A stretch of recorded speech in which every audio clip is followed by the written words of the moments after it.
Hello there, Riderflex Nation. Steve Urban here with more career advice and job interviewing tips for you. And as a quick reminder, if you enjoy our podcast, please remember to subscribe to our channel and like the episodes. And on today's podcast, is it okay to change your mind about the compensation you've requested when interviewing for a job? You know, most of the time, the recruiter or the hiring manager will ask you fairly early in the conversation what your compensation desires are or what sort of package you're looking for, right? They need to make sure that you guys are on the same planet at least, so you don't waste everybody's time with a full-blown interview. So most of the time, even though you're not negotiating a specific number or they're not pinning you down to a certain number, and in fact, they can't ask you what you're currently making or what you made in your last job during the interview, at least not in most states, but they can have a conversation with you. They can say something like, hey, Sally, can you just tell me what are your compensation requests or desires? What sort of package are you looking for? Everybody's just trying to get on the same page, right? You need to at least make sure you're in the range, so to speak, so you don't waste everybody's time. So back to my original question, is it okay to change your mind about the compensation range that you threw out there early in the conversation? No. No.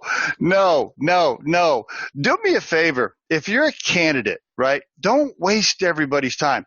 Don't tell the recruiter or the employer that you're okay with 100 to 125 if you're really not, right?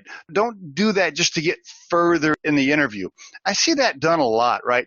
People that are making 150, let's say you want at least 150K a year. That's the range you're looking for. They call you up and they say, well, the job only pays 100 to 125. And you know deep down in your heart, right, that you're not going to go below 150, but you think to yourself, ooh, well, you know what? I'll tell them that I'm okay with 100 to 125, and then later on I'll convince them to offer me more money. Okay, don't do that. Okay, don't waste everybody's time. If they tell you early on that the job pays between 100 and 125, that's probably it. You're just going to piss everybody off and waste everybody's time if you try to go down the path and then later on they offer you the job and they go, well, thanks so much for the offer. I appreciate it. I know you offered me 125, which is the top of the range, but really I need 150 to take the job. I'll tell you right now, you do that with us, Riderflex, our firm, and you'll be blacklisted forever as a candidate, okay?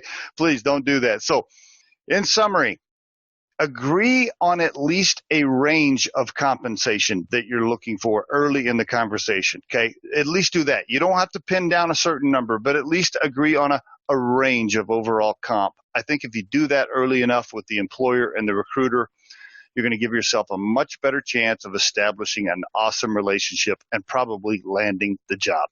And there is your Riderflex tip of the day. We truly hope you find our material helpful and entertaining. And while our podcast can be heard across most platforms, including iTunes, Google Play, Spotify, YouTube, and SoundCloud, you can become a supporter of this podcast by visiting our show on the platform Anchor FM. That's anchor.fm/Riderflex.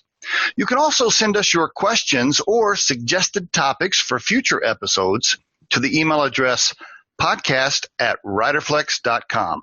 Or drop us a voicemail at 888-964-5876, extension 710. Visit riderflex.com to learn more about us. Thanks so much for listening, folks, and have a great day.